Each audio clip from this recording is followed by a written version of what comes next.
আজকে শিম বেগুন মশলা বানাবো বন্ধুরা।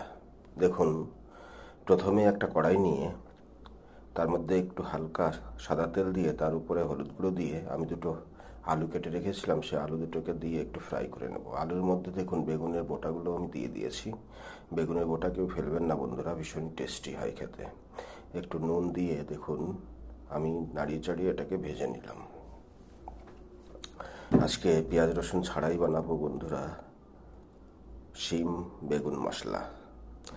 ওই তেলের মধ্যে দেখুন আলুটা তুলে নিয়ে ওই তেলের মধ্যেই যে শিমগুলো আমি কেটে রেখেছিলাম সেইগুলোকে দিয়ে আমি একটু নাড়িয়ে চাড়িয়ে দিলাম। তার উপরে হালকা একটু নুন আর একটু হলুদ গুঁড়ো দিয়ে আবার নাড়িয়ে চাড়িয়ে আমি এর মধ্যে দেখুন বেগুন কেটে রেখেছি তিনটে, সেই বেগুনগুলো দিয়ে দেবো। বেগুনটা দিয়ে আবার নাড়িয়ে চাড়িয়ে আমি একটু ফ্রাই করব। এটাকে ফ্রাই করে তারপরে আমি নামিয়ে নেব। বন্ধুরা, আজকে একদম ইজি পদ্ধতিতে আমি বেগুন শিম মশলা বানাচ্ছি।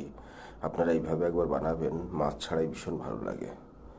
দেখুন, শিম আর বেগুনটাকে তুলে নিয়ে হালকা একটু তেল দিয়ে তার উপরে দুটো তেজপাতা ছেড়ে দিয়ে চারটে আমি শুকনো লঙ্কা দিয়ে দিলাম। শুকনো লঙ্কা দিয়ে তার উপরে হাফ চামচ মতন সাদা জিরে আর একটু মৌরি দিয়ে তার উপরে চারটে পাঁচটা আমি কাঁচা লঙ্কা কুটে রেখেছিলাম, সেটাকে দিয়ে নাড়িয়ে চাড়িয়ে আমি দুটো টমেটো কেটে সেটাকে দিয়ে দিলাম।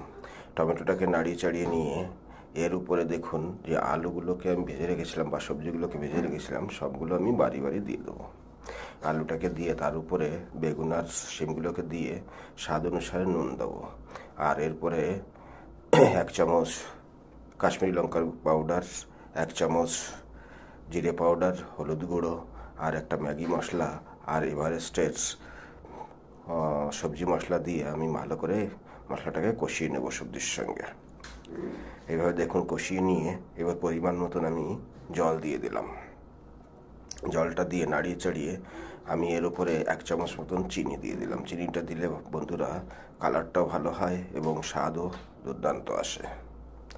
এবার দেখুন একটা ঢাকনা দিয়ে আমি 5-7-10 মিনিটের জন্য ঢেকে দেবো। দেখুন 7-8 মিনিট পরে আমি ঢাকনাটা তুলে নিলাম।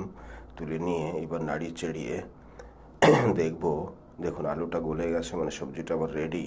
এবার এর উপরে হালকা একটু গরম মশলা গুঁড়ো দিয়ে আমি এটাকে নাড়িয়ে চাড়িয়ে আবার 2-3 মিনিট জাল দিয়ে সবজিটাকে নামিয়ে নেব।